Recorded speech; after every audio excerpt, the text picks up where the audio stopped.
ജനുവരി 27, 2026 ഡൽഹിയിലെ ഹൈദരാബാദ് ഹൗസ് ഒരു ചരിത്ര മുഹൂർത്തത്തിന് സാക്ഷ്യം വഹിക്കുകയായിരുന്നു. യുദ്ധപ്രഖ്യാപനത്തിൻ്റെ അല്ല, പടവട്ടി പിടിക്കലിനെയുമല്ല, മറിച്ച് 200 കോടി ജനങ്ങളെ ഒരു ട്രേഡ് അംബ്രല്ലയുടെ കീഴിൽ കൊണ്ടുവരുന്ന $27 ട്രില്യൺ മാർക്കറ്റ് വാല്യൂ ക്രിയേറ്റ് ചെയ്യുന്ന ഇന്ത്യ യൂറോപ്പ് യൂണിയൻ ട്രേഡ് എഗ്രിമെൻറ്റിൻ്റെ ഫൈനൽ സൈൻ ഓഫ് അവിടെ നടക്കുകയായിരുന്നു. ഏതാണ്ട് 20 വർഷം വർക്കിങ്ങിലിരുന്ന ഒരു ട്രേഡ് ഡീൽ 2 തവണ കംപ്ലീറ്റ്ലി സീസ് ഔട്ടായി, ഇനി മുന്നോട്ട് പോകാൻ സാധിക്കുകയില്ല എന്ന് പറഞ്ഞ് ഉദ്യോഗസ്ഥർ നിർത്തിവെച്ച ഒരു ഡീൽ, ഒരൊറ്റ യുദ്ധത്തിലൂടെ ബാക്ക് ടു ട്രാക്ക് ആയ deal, the mother of all deals എന്ന് വിശേഷിക്കപ്പെട്ട India Europe union free trade എഗ്രിമെൻറ്റിലേക്കാണ് നമ്മളൊന്ന് പോകുന്നത്. ഒരു ജിയോ പൊളിറ്റിക്കൽ മാസ്റ്റർ സ്ട്രോക്കിൻ്റെ കഥയിലേക്ക്. Welcome to white board stories.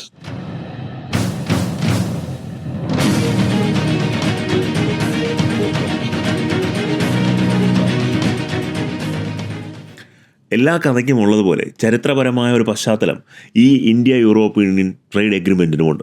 എന്നാൽ ഇത് ഒരുപാട് പഴയ ചരിത്രങ്ങളിലേക്ക് നമ്മൾ പോകേണ്ട കാര്യമില്ല. ഒരു 20 വർഷം പുറകിലൂടെ പോയാൽ മതി. കൃത്യമായി പറഞ്ഞാൽ 2007 അന്ന് ജോർജ് ഡബ്ല്യു ബുഷാണ് അമേരിക്കൻ പ്രസിഡൻറ്റ്. ഐഫോൺ അന്ന് ആദ്യത്തെ വേർഷൻ ഇറങ്ങുന്നു. അങ്ങനെ ലോകമാകെ ഇൻ്റർനെറ്റിൻ്റെയും ഒരു ഇലക്ട്രോണിക് റവല്യൂഷൻ്റെയും ഭാഗമായി നിൽക്കുന്ന ഒരു കാലഘട്ടം.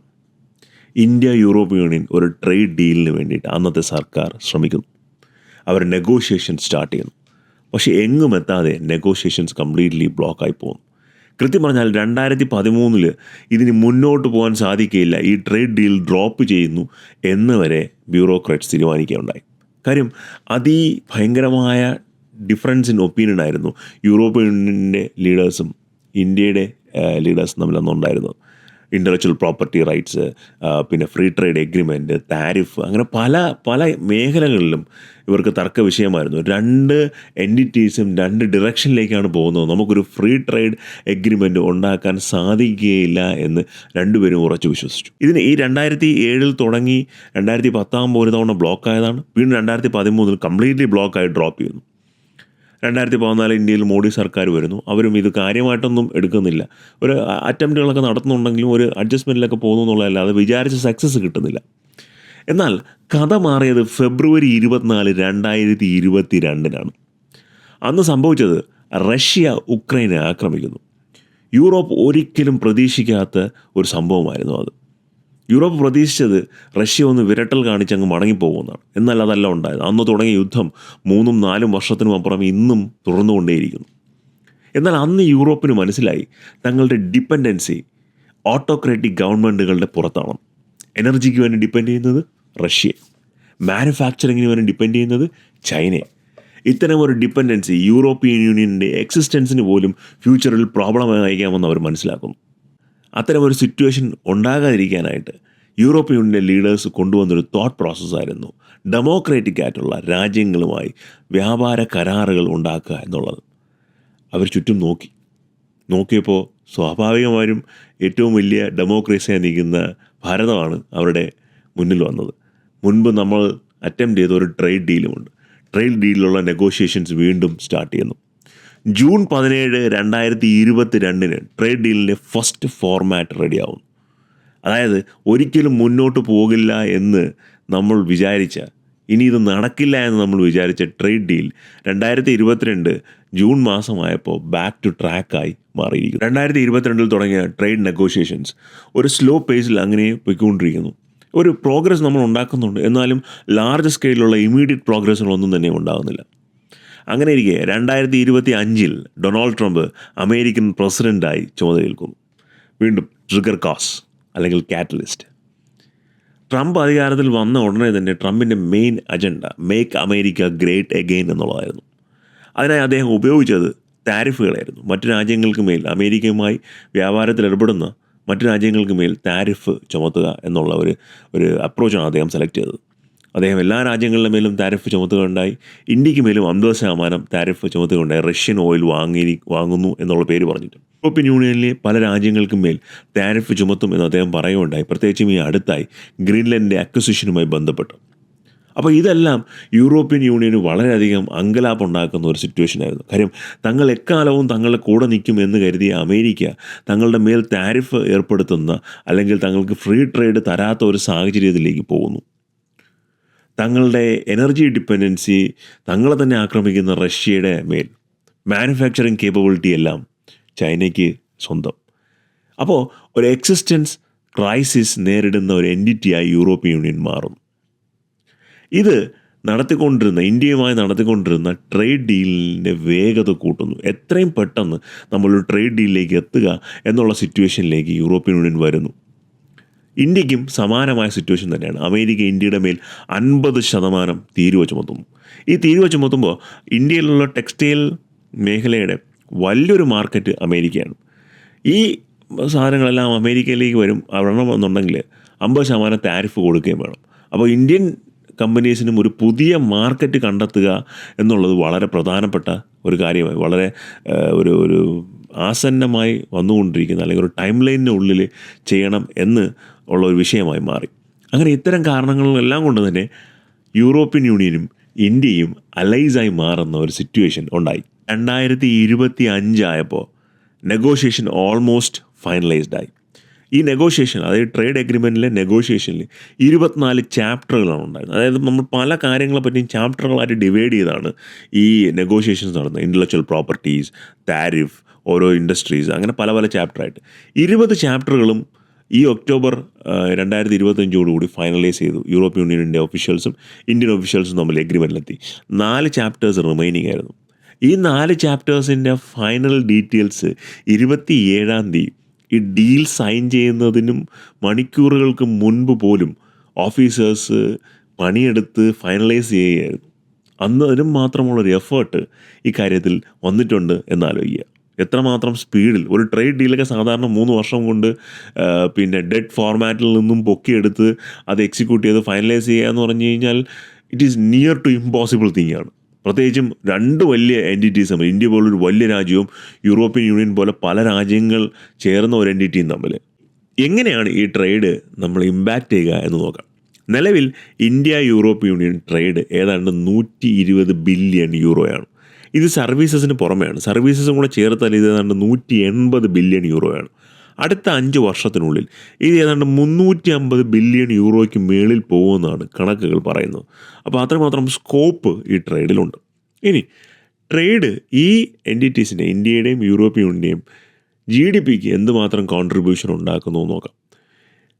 വ്യാപാരം കൊണ്ട് ഇന്ത്യയുടെ GDPക്ക് 45% കോൺട്രിബ്യൂട്ട് ചെയ്യുന്നത് ട്രേഡാണ്. യൂറോപ്യൻ യൂണിയൻ്റെതും ഏതാണ്ട് സമാനമാണ്, 43% ആണ്. സോ ഇന്ത്യക്കും യൂറോപ്യൻ യൂണിയൻ്റെയും കോൺട്രിബ്യൂഷൻ അറൗണ്ട് 45% ആണ്. അപ്പോൾ ഇത്രയും വലിയ നമ്പേഴ്സ് നമ്മുടെ അടുത്തുണ്ട്. ഇനി മൊത്തത്തിൽ നടക്കുന്ന ഈ ഫ്രീ ട്രേഡ് എഗ്രിമെൻറ്റിൻ്റെ ഭാഗമായിട്ട് എന്തൊക്കെ സാധനങ്ങൾക്ക് വില കുറച്ചിട്ടു, അല്ലെങ്കിൽ എത്രമാത്രം വോളിയം ഓഫ് ട്രേഡിന് താരിഫ് മാറ്റിയിട്ടുണ്ടോ എന്നുള്ളതാണ്. ഇന്ത്യയിൽ വരുന്ന, യൂറോപ്യൻ യൂണിയനിൽ നിന്നും ഇന്ത്യയിലേക്ക് വരുന്ന സാധനങ്ങളുടെ ടോട്ടൽ ഒരു 93% വാല്യൂ വരുന്ന സാധനങ്ങളുടെയും താരിഫ് മാറ്റിയിട്ടുണ്ട്. നമ്മൾ ഇവിടെ നിന്ന് എക്സ്പോർട്ട് ചെയ്യുന്ന ഏതാണ്ട് 91% സാധനങ്ങളുടെയും താരിഫ് മാറ്റിയിട്ടുണ്ട്. ഇത് ബാക്കിയുള്ള അഡ്ജസ്റ്റ്മെൻറ്റുകളൊക്കെ കഴിഞ്ഞ് റൗണ്ട് അപ്പ് ചെയ്ത് 95% വരുമെന്നാണ് ഇതിൻ്റെ എക്സ്പേർട്സ് പറയുന്നത്, ഇതിൻ്റെ ഫൈനൽ പൊസിഷൻ എത്തുമ്പോൾ.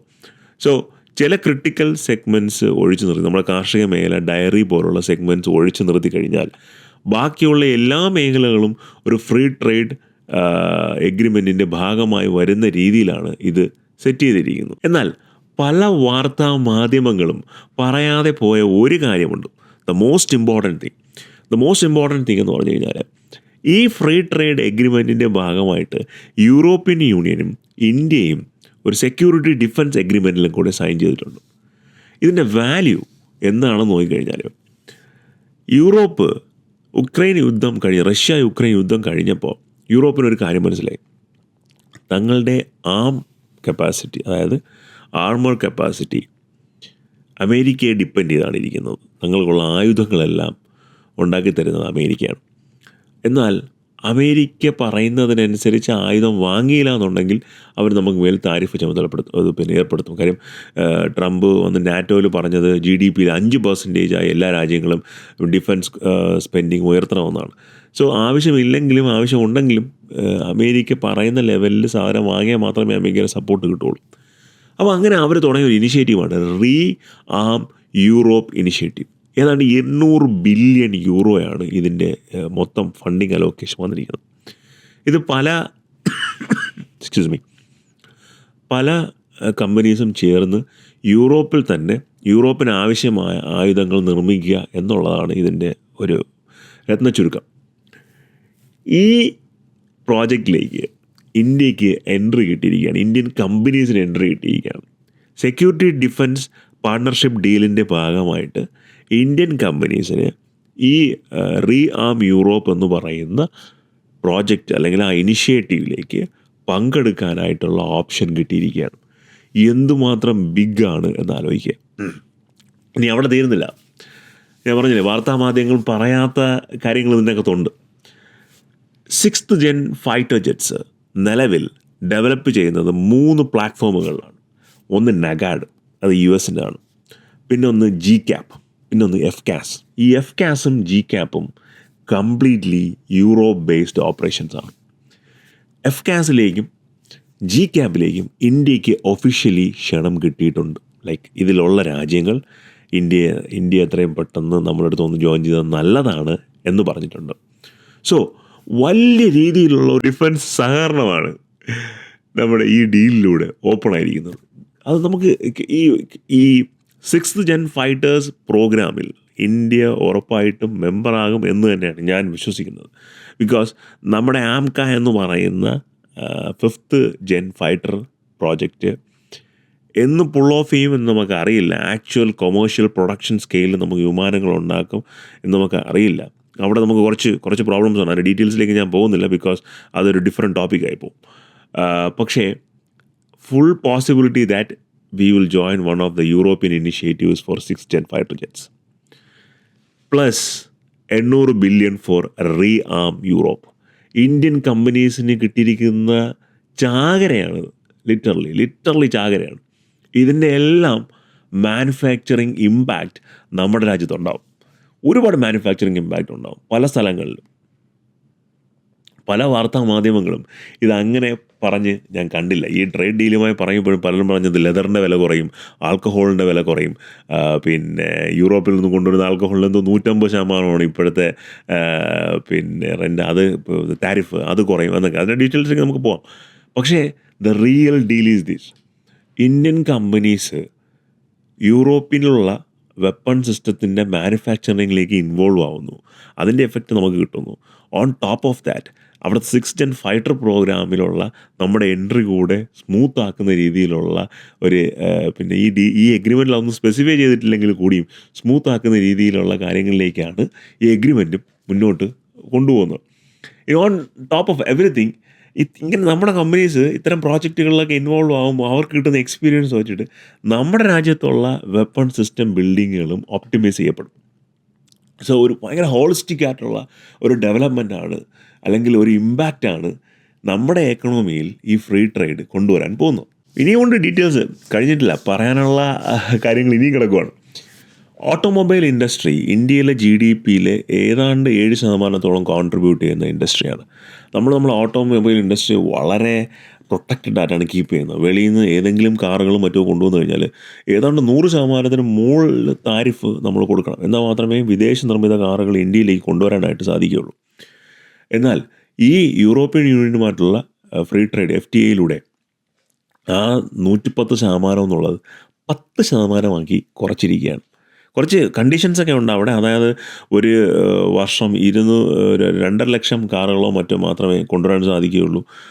പിന്നെ 90,000 ഇലക്ട്രിക് വെഹിക്കിൾസ്, 1,60,000 ഗ്യാസ് വെഹിക്കിൾസ്, അത് മാത്രമേ കൊണ്ടുവരാനായിട്ട് സാധിക്കുകയുള്ളൂ. പിന്നെ അതിന് വിലയിലും ചെറിയ വ്യത്യാസം, പിന്നെ കണ്ടീഷൻസൊക്കെ ഉണ്ട്.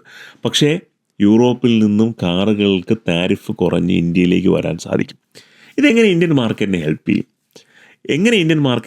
എന്ന് പറഞ്ഞാൽ, ഇത്തരം കാറുകൾ ഇന്ത്യയിലേക്ക് വരുമ്പോൾ ഒന്ന്, നമ്മൾ ആസ് എ കസ്റ്റമേഴ്സ് ഒരുപാട് ഓപ്ഷൻസ് കിട്ടുന്നു. 2, ഈ കാറുകൾ ഇൻട്രൊഡ്യൂസ് ചെയ്യുന്ന ഫീച്ചേഴ്സ്, ആ ഫീച്ചേഴ്സുമായിട്ട് മാച്ച് ചെയ്യാനായിട്ട് നമ്മുടെ ലോക്കൽ കാർ കമ്പനീസ്, ഇപ്പോൾ ടാറ്റ ആയാലും ശരി, മഹീന്ദ്ര ആയാലും ശരി, അവരുടെ കാറുകൾ ഓപ്റ്റിമൈസ് ചെയ്യും. ആ ക്വാളിറ്റി മാച്ച് ചെയ്യാനായിട്ട് ട്രൈ ചെയ്യും. എപ്പോഴും more competition is always good for the economy, always good for the consumers. കാരണം എപ്പോഴും ഒരു പടി മുകളിൽ നിൽക്കാനായിരിക്കും കമ്പനീസ് ട്രൈ ചെയ്യുന്നത്. സോ ഓട്ടോമൊബൈൽ ഇൻഡസ്ട്രിയെ സേഫ് ഗാർഡ് ചെയ്തുകൊണ്ട് തന്നെ ഈ ഒരു മൂവ് നടത്താനായിട്ട് സാധിച്ചിട്ടുണ്ട്. പിന്നെ ഫാർമസ്യൂട്ടിക്കൽ ഇൻഡസ്ട്രീസ് ഇന്ത്യയിൽ നിന്നുള്ള ഫാർമസ്യൂട്ടിക്കൽ പിന്നെ ഇൻഡസ്ട്രീസിനും യൂറോപ്യൻ യൂണിയനിൽ നിന്നുള്ള ഫാർമസ്യൂട്ടിക്കൽ ഇൻഡസ്ട്രീസിനും പിന്നെ തീരുവയിൽ കുറവ് വരുത്തിയിട്ടുണ്ട്. അത് വലിയൊരു കോർപ്പറേഷന് കാരണമാകും. കാരണം ലോകത്തിൻ്റെ മരുന്നിൻ്റെ ക്യാപിറ്റൽ എന്ന് പറയുന്നത് ഇന്ത്യയാണ്. ഒരുമാതിരിപ്പെട്ട എല്ലാവിധ മരുന്നുകളും നിർമ്മിക്കുന്നതും നമ്മൾ ഇന്ത്യയിലാണ്. പലർക്കും അത് അറിയാറില്ല. അപ്പോൾ ഇത്രയും വലിയൊരു കേപ്പബിലിറ്റി ഉള്ള ഈ നമ്മുടെ രാജ്യത്തിന് വലിയ സ്കോപ്പായിരിക്കും ഈ യൂറോപ്യൻ യൂണിയൻ്റെ മാർക്കറ്റ് തുറന്നു കിട്ടുക എന്ന് പറഞ്ഞു കഴിഞ്ഞാൽ. ഇനിയാണ് ഒരു സ്ട്രാറ്റജിക് മൂവ് ഉള്ളത്. അത് ടെക്സ്റ്റൈൽ ഇൻഡസ്ട്രിയാണ്. കാരണം ടെക്സ്റ്റൈൽ ഇൻഡസ്ട്രി ഈ ട്രംപിൻ്റെ അമേരിക്കൻ പ്രസിഡൻ്റായ ട്രംപ് നടപ്പിലാക്കിയ താരിഫ് കാരണം കുറച്ച് അടി കിട്ടിയിരിക്കുമായിരുന്നു നമ്മൾ ടെക്സ്റ്റൈൽ ഇൻഡസ്ട്രി. കാരണം അമേരിക്ക വലിയ മാർക്കറ്റാണ്. ഈ ടെക്സ്റ്റൈൽ ഇൻഡസ്ട്രിക്ക് അടി കിട്ടിയിരുന്ന് ഇവരാകെ പെട്ടിരിക്കുവാണ്. മാത്രമല്ല ഇതിന് ഓൺ ടോപ്പ് ഓഫ് ദാറ്റ് ഈ യൂറോപ്പിലോട്ട് സാധനങ്ങൾ കയറ്റി അയക്കുന്നതിന് GSP എന്ന് പറയുന്ന ഒരു ഗ്ലോബൽ സർവീസ് പ്ലാറ്റ്ഫോം എന്ന് പറയുന്ന ഒരു പ്ലാറ്റ്ഫോമിൽ മെമ്പറായിരിക്കുന്നത്, എനിക്ക് ഞാനൊരു എക്സ്പാൻഷൻ പറഞ്ഞ ഒരു പക്ഷേ തെറ്റായിരിക്കും, GSP എന്ന് മാത്രമേ അറിയത്തുള്ളൂ. അപ്പോൾ ആ കാറ്റഗറിയിൽ വരുന്ന പിന്നെ കച്ചവടക്കാർക്ക് ഈ ട്രേഡിലൊക്കെ താരിഫിലൊക്കെ കുറച്ച് അഡ്ജസ്റ്റ്മെൻറ്റ് കൊടുത്തിട്ടുണ്ടായിരുന്നു. അത് 2026 ജനുവരി 1 കൂടി സ്റ്റോപ്പായി. സോ നമുക്ക് യൂറോപ്പിലോട്ട് ഇനിയും ട്രേഡ് ചെയ്യണം, താരിഫ് കുറച്ച് ട്രേഡ് ചെയ്യണമെങ്കിൽ എന്തെങ്കിലും ഒരു എഗ്രിമെൻറ്റ് ഉണ്ടായേ സാധിക്കുകയുള്ളായിരുന്നു. നമ്മൾ ടെക്സ്റ്റൈൽ ഇൻഡസ്ട്രി വളരെ ഫേമസ് ആണ്. നമ്മൾ അമേരിക്കയിൽ പോയി തുണിയെടുത്താലും ശരി, യൂറോപ്പിൽ പോയി തുണിയെടുത്താലും ശരി, പലപ്പോഴും പല വലിയ ലോകോത്തര ബ്രാൻഡിൻ്റെയൊക്കെ സാധനം നിർമ്മിച്ചിരിക്കുന്നത് മെയ്ഡ് ഇൻ ഇന്ത്യ ആയിരിക്കും. അത് പണ്ട് തൊട്ടേ ഉള്ള ഒരു ട്രഡീഷൻ കീപ്പ് ചെയ്തിരിക്കുന്നതാണ് എനിക്ക് തോന്നിയിട്ടുള്ളത്. നമ്മുടെ സിൽക്കൊക്കെ പണ്ട് തൊട്ടേ വളരെ ഫേമസ് ആണല്ലോ. അപ്പോൾ ആ ഒരു ലൈൻ കീപ്പ് ചെയ്തായിരിക്കണം. എന്നാലും നമ്മളെ ക്ലോത്തിങ് വളരെ ഫേമസ് ആണ്. അപ്പോൾ യൂറോപ്പിലോട്ട് ഈ ഫ്രീ ട്രേഡ് എഗ്രിമെൻറ്റ് കാരണം ഇപ്പോൾ 0% താരിഫാണ്. 0% നമുക്ക് നമ്മുടെ പിന്നെ സാധനങ്ങൾ തുണിത്തരങ്ങൾ അവിടെ കൊണ്ടുപോകാം. അപ്പോൾ നമുക്ക് പെട്ടെന്ന് തോന്നുമോ ഇത് നമ്മളിവിടെ തുണിത്തരങ്ങൾ കൊണ്ടുപോകുന്നതല്ലേ എന്ന്. പക്ഷേ അല്ല. അതിന് 2 ഹിഡൻ ആംഗിൾസ് ഉണ്ട്. ഒന്നാമതായിട്ട് യൂറോപ്പൻ എന്ന് പറഞ്ഞാൽ ലോകത്തിൻ്റെ ഫാഷൻ ഒരു ഫാഷൻ കേന്ദ്രമാണ്. ഈ പാരീസ് അതുപോലുള്ള സ്ഥലങ്ങളിലെല്ലാം തന്നെയും വലിയ വലിയ ബ്രാൻഡുകൾ, ലൂയി വിറ്റൻ, പിന്നെ കാർട്ടിയെ അതുപോലുള്ള വലിയ വലിയ ബ്രാൻഡുകളൊക്കെ അവരുടെ പിന്നെ മാനുഫാക്ചറിങ് മറ്റു കാര്യങ്ങളൊക്കെ നടത്തുന്നത് അവിടെയാണ്. അതിനൊക്കെ പുറകിൽ കുറേ കഥകളൊക്കെ ഉണ്ട്. പക്ഷേ ഈ മാനുഫാക്ചറിങ് എല്ലാം ചൈനയിൽ നടത്തിയിട്ട് പിന്നീട് അതിൻ്റെ കുറച്ച് കസ്റ്റമൈസേഷൻസ് മാത്രമാണ് ഈ യൂറോപ്പിൽ നടക്കുന്നത്. ഈ സെയിം സംഭവം ഇനി ഇന്ത്യയിലും ഉണ്ടാവും. ഈ വലിയ വലിയ ബ്രാൻഡുകളുടെയൊക്കെ മാനുഫാക്ചറിങ് ജോബ്സ് ഇന്ത്യയിൽ ഓപ്പൺ അപ്പ് ആവും. ഏതാണ്ട് 60 മുതൽ 70 ലക്ഷം വരെ തൊഴിലവസരങ്ങൾ ഇതുമൂലം ക്രിയേറ്റ് ചെയ്യപ്പെടുമെന്നാണ് പീയൂഷ് ഗോയൽ പറഞ്ഞിരിക്കുന്നത്. അപ്പോൾ എന്തുമാത്രം ഇമ്പാക്റ്റ് നമ്മുടെ സൊസൈറ്റിയിൽ ഈ ട്രേഡ് ഡീലിന് ഉണ്ടാക്കാൻ സാധിക്കുമെന്ന് കരുതുക. ഇതിൻ്റെ ഒരു ഇമ്പാക്റ്റ് ശരിക്കും നമുക്ക് മനസ്സിലാവുന്നുണ്ടെങ്കിൽ നമ്മൾ വേറൊരു സാമ്പിൾ എക്സാമ്പിൾ കാണാം. അതായത് 90കളിൽ ചൈന പതുക്കെ വേൾഡ് ട്രേഡ് എഗ്രിമെൻറ്റിലൊക്കെ ഒപ്പിട്ട് അകത്തോട്ടൊക്കെ ഒന്ന് കയറി വരുന്ന സമയത്ത് അവർ കംപ്ലീറ്റ്ലി അവരുടെ ഗ്രോത്തിനായിട്ട് അവർ കംപ്ലീറ്റ്ലി യൂട്ടിലൈസ് ചെയ്തത് US-ൻ്റെ ഗ്രോത്താണ്. പോസ്റ്റ് 2000 അമേരിക്ക ഭയങ്കര ഫാസ്റ്റ്ലി ഗ്രോ ചെയ്യുവാണ്. അപ്പോൾ ആൾക്കാരെല്ലാം ഒരുപാട് കൺസ്യൂം ചെയ്യുന്നുണ്ട്, പിന്നെ ഒരുപാട് ഡിസ്പോസബിൾ ഇൻകം ഉണ്ട്. അപ്പോൾ ഈ കൺസപ്ഷനെ എല്ലാം ഫീഡ് ചെയ്യാനായിട്ട് ഇതിൻ്റെ എല്ലാം മാനുഫാക്ചറിങ് നടന്നത് ചൈനയിലാണ്. ചൈനയിലുള്ള പല നഗരങ്ങളും നമ്മളൊരു 90കളിലൊക്കെ നോക്കിക്കഴിഞ്ഞാലും പിന്നീട് ഇപ്പോഴത്തുള്ള കണ്ടീഷൻ നോക്കി നമുക്ക് തിരിച്ചറിയാൻ സാധിക്കില്ല. $3 ബില്യൺ GDP ഉണ്ടായിരുന്ന ചില സിറ്റീസൊക്കെ $800 ബില്യൺ $500 ബില്യൺ ഒക്കെയാണ് GDP. അതിനും മാത്രം ഗ്രോത്താണ് ഈ സിറ്റീസിനൊക്കെ ഉണ്ടാക്കിയിരിക്കുന്നത്. സോ യൂറോപ്യൻ യൂണിയൻ്റെ ഗ്രോത്ത് യൂട്ടിലൈസ് ചെയ്യാനായിട്ട് നമുക്ക് സാധിക്കും. അത് വലിയ പൊട്ടൻഷ്യൽ ഓപ്പർച്യൂണിറ്റിയാണ് നമുക്ക് പ്രൊവൈഡ് ചെയ്യുന്നത്. പിന്നെ സ്ട്രാറ്റജിക് എന്ന് പറയുമ്പോൾ രണ്ടാമതൊരു കാര്യമുണ്ട്. ഇത് പാകിസ്ഥാനും ബംഗ്ലാദേശിനും മുട്ടനടിയാണെന്ന് പറഞ്ഞു കഴിഞ്ഞാൽ ഇവരുടെ ടെക്സ്റ്റൈൽ ഇൻഡസ്ട്രീസ് യൂറോപ്പിന് വലിയ മാർക്കറ്റായിട്ട് കൺസിഡർ ചെയ്യുന്ന 2 ടെക്സ്റ്റൈൽ ഇൻഡസ്ട്രിയാണ് ബംഗ്ലാദേശിൻ്റെയും പാകിസ്ഥാൻ്റെയും. ഈ ഡീല് വന്നതോടുകൂടി അവർക്ക് ആ മാർക്കറ്റ് ഓൾമോസ്റ്റ് നഷ്ടപ്പെട്ടതുപോലെയാണ്. കാര്യം ഇവിടെ നിന്ന് 0% താരിഫിന് സാധനം കൊണ്ടുപോകാനുള്ളപ്പോൾ മറ്റിടത്തുനിന്ന് എന്തിനാണ് മാനുഫാക്ചേഴ്സ് അവിടെ നിന്ന് സാധനം വഹിക്കുന്നത്? അവർക്ക് താരിഫ് ഉണ്ടെന്ന് തന്നെ 10% 20% ഒക്കെ ഉണ്ട്. അപ്പോൾ അങ്ങനെയുള്ളപ്പോൾ അവരുടെ അടുത്ത് വാങ്ങണ്ടല്ലോ, ഇവിടെ തന്നെ അവരുടെ മാനുഫാക്ചറിങ് യൂണിറ്റ് ക്രിയേറ്റ് ചെയ്ത് എക്സ്പോർട്ട് ചെയ്ത് പോയാൽ മതി. അവർ കോസ്റ്റ് കുറഞ്ഞ രാജ്യത്ത് വെച്ചാൽ പോരും. ഇതൊരു വലിയ അടിയാണ്. അങ്ങനെ സംഭവ ബഹുലമാണ് ഈ ഫ്രീ ട്രേഡ് എഗ്രിമെൻറ്റ്. എന്നാൽ ഈ ഫ്രീ ട്രേഡ് എഗ്രിമെൻറ്റ് നമ്മൾ ഈ കാണുന്ന പിന്നെ സാധനങ്ങളുടെ വില കുറയുന്നു എന്നൊക്കെ ഉള്ളതാണ്. പിന്നെ വേറൊരു കാര്യം ഞാൻ പറയാൻ വിട്ടുപോയി. ആൽക്കഹോളിൻ്റെ വില, പ്രത്യേകിച്ചും യൂറോപ്യൻ വൈനുകൾക്ക് നിലവിൽ ഏർപ്പെടുത്തിയിരിക്കുന്ന താരിഫ് ഏതാണ്ട് 150%. ഇത് ഏതാണ്ട് 30%, 20% ഒക്കെ ആയിട്ട് കുറയും. അത് കുറയാനുള്ള അതിൻ്റെ ഒരു വലിയ റീസൺ ഇന്ത്യയിലുള്ള മിഡിൽ ക്ലാസ് പോപ്പുലേഷൻ ഗ്രോ ചെയ്യുവാണ്. നമ്മൾ ഡിസ്പോസിബിൾ ഇൻകം ഗ്രോ ചെയ്യുവാണ്. നമ്മൾ വൺ ഓഫ് ദ ലാർജസ്റ്റ് റേറ്റിൽ ആൽക്കഹോൾ കൺസ്യൂം ചെയ്യുന്ന രാജ്യങ്ങളിൽ ഒന്നാണ് ഗ്രോത്ത് റേറ്റ്. സോ ആ ഗ്രോത്ത് റേറ്റ് അതിൻ്റെ മാക്സിമം പൊട്ടൻഷ്യൽ യൂസ് ചെയ്യാൻ യൂറോപ്യൻ യൂണിയനിലെ കമ്പനീസിന് സാധിക്കും. സോ മദ്യപാനന്മാരായിട്ടുള്ള ആൾക്കാർക്ക് ഗംഭീരമായ സാധനങ്ങൾ നേരത്തെ വാങ്ങുന്നതിൻ്റെ 1/3 വിലയ്ക്ക് ഇപ്പോൾ വാങ്ങാനായിട്ട് ഇനി അങ്ങോട്ട് വാങ്ങാനായിട്ട് സാധിക്കും. 2027 ആവും ട്രേഡ് ഡീൽ സെറ്റിലായി വരാനായിട്ട്. പക്ഷേ അപ്പോൾ എന്തായാലും സാധിക്കും. അപ്പോൾ ഇതിപ്പോൾ വില കുറവിൻ്റെയും ട്രേഡിൻ്റെ നമ്പേഴ്സിൻ്റെയൊക്കെ ആണല്ലോ. ഇതല്ലാതെ വേറൊരു സാധനം ഈ ട്രേഡ് ഡീലിനകത്തുണ്ട്. അതായത് ഈ ട്രേഡ് ഡീലിൻ്റെ ഭാഗമായിട്ട് ഇന്ത്യയിൽ നിന്ന് സ്കിൽഡ് വർക്ക് ഫോഴ്സിന്, നമ്മുടെ ചെറുപ്പക്കാർക്ക് അൺലിമിറ്റഡ് നമ്പേഴ്സിൽ യൂറോപ്യൻ യൂണിയനിൽ പോയി പഠിക്കാനും അവിടെ പഠനത്തിന് ശേഷം ഏതാണ്ട് 3 വർഷം വർക്ക് ചെയ്യാനും ഹൈ സ്കിൽഡ് വർക്ക് ഫോഴ്സിന് അവിടെ അവരുടെ ബ്ലൂ കാർഡ് കിട്ടി റെസിഡൻസി പെർമിറ്റ് കിട്ടാനുമുള്ള ഒരു സംവിധാനം കൂടെ യൂറോപ്യൻ യൂണിയൻ ഓപ്പൺ ചെയ്യുക. നമ്മളുടെ രാജ്യത്താണ് ലോകത്ത് ഏറ്റവും കൂടുതലും യുവാക്കളുള്ള അല്ലെങ്കിൽ ആവറേജ് ഏജ് വളരെ ലോ ആയിട്ടുള്ള ഒരു രാജ്യമാണ് ഇന്ത്യയുടേത്. അപ്പോൾ ഈ യൂറോപ്യൻ യൂണിയൻ പൊതുവിൽ ഫേസ് ചെയ്യുന്നൊരു പ്രോബ്ലമാണ് വർദ്ധിച്ചു വരുന്ന വാർദ്ധക്യ ഏജിലുള്ള ആൾക്കാർ, 50-60 വയസ്സിനുള്ള. അപ്പോൾ അവരുടെ ഒരു പോപ്പുലേഷൻ്റെ റീപ്രൊഡക്ഷൻ റേറ്റ് അതിനെ സസ്റ്റെയിൻ ചെയ്യുന്നതിനായിട്ട് മാച്ച് ആവുന്നില്ല.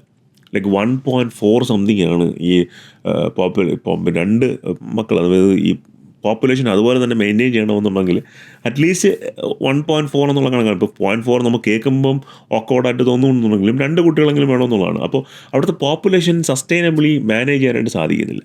അപ്പോൾ അതുകൊണ്ട് അവർ ബാക്കിയുള്ള രാജ്യത്തു നിന്നും സ്കിൽഡ് ആയിട്ടുള്ള വർക്ക് ഫോഴ്സിനെ അവിടെ കൊണ്ടുവരുന്നു. പിന്നെ അവർക്ക് അവിടെ താമസിക്കാനുള്ള, അവരുടെ കമ്മ്യൂണിറ്റി ബിൽഡ് ചെയ്യാനുള്ള ഓപ്ഷൻ കൊടുക്കുന്നു.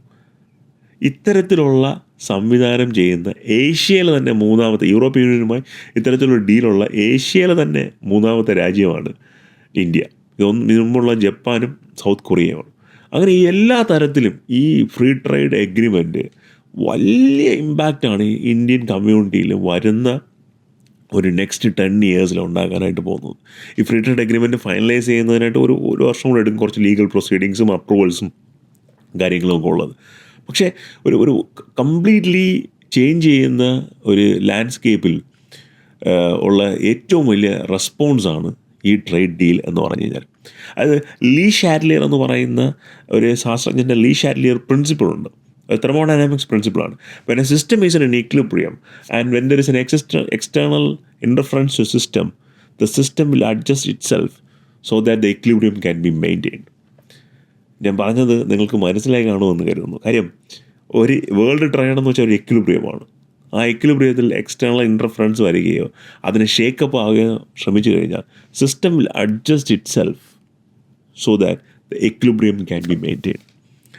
ജനുവരി 26 റിപ്പബ്ലിക് ഡേയിൽ വന്ന ഗസ്റ്റുകൾ, യൂറോപ്യൻ യൂണിയനെ വന്ന ഗസ്റ്റുകൾ, അവർ ഇന്ത്യയുടെ ചരിത്രത്തിൽ ആദ്യമായിട്ടാണ് യൂറോപ്യൻ യൂണിയനിൽ നിന്നും റിപ്പബ്ലിക് ഡേക്ക് ഗസ്റ്റുകൾ വരുന്നത്.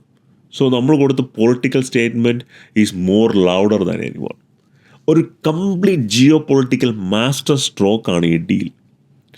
വരുന്ന തലമുറയ്ക്ക് ഇതുപോലുള്ള ഡീലുകളും സ്വതന്ത്ര വ്യാപാര കരാറുമൊക്കെ സൈൻ ചെയ്ത് ഇന്ത്യ ഒരു ഇൻവെസ്റ്റ്മെൻറ്റ് മാനുഫാക്ചറിങ് ഹബ്ബാക്കി മാറ്റുക എന്നുള്ളതായിരിക്കണം നമ്മുടെ ഭരണകർത്താക്കളുടെ ഏറ്റവും വലിയ റെസ്പോൺസിബിലിറ്റി.